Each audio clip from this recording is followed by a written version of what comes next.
Sarah Coyle. Honourable colleagues, 2 months have passed since Nova Scotians woke up on a Sunday morning to news of a violent rampage which left 22 people dead and others injured, including RCMP Constable Chad Morrison and the murderer's spouse, a victim of domestic assault.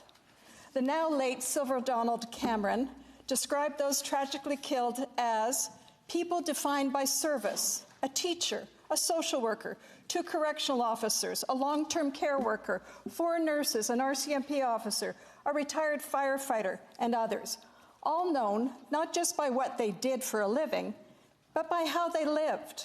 Musicians, hockey moms, gardeners, parents, grandparents, people who like fishing, salsa dancing, leatherwork. They are RCMP Constable Heidi Stevenson, Lisa McCulley, Heather O'Brien, Jolene Oliver, Aaron Tuck, Emily Tuck, Kristen Beaton, Sean McLeod, Alana Jenkins, Tom Bagley, Joey Weber, Greg Blair, Jamie Blair, John Zoll, Elizabeth Joanne Thomas, Lillian Hislop, Don Madsen, Frank Gulinchin, Gina Goulet, Corey Ellison, Joy Bond, and Peter Bond. They were known and they were loved. Rachel Creaser wrote a piece on Nova Scotia which resonated with me and which I cite. She is a beautiful place. She has a rich history of culture from her first people, the proud Mi'kmaq Nation, to those who came thousands of years later, the British, the French, l'Acadien, the Black Loyalists, the Dutch, the Lebanese, and more. People from all over have come here and helped to make her what she is today, a proud place with humble people. She is surrounded by ocean, full of natural beauty, full of music and art. She is beautiful. She is home. I tell you this because I want you to understand what this tragedy means to a place like this.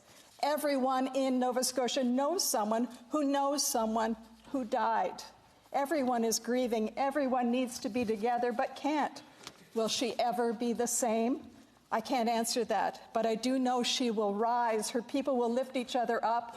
Their kindness and love and humor and generosity will lift her to her feet again, even if the tears never stop falling.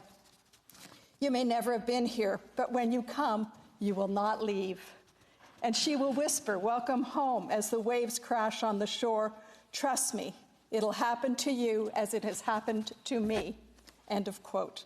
Colleagues, as summer wraps her sweet, warm, salty arms around our beloved province of Nova Scotia, may the families and friends of the victims of this tragedy find peace and feel the loving embrace of all Canadians. Thank you. Merci. Gulalio.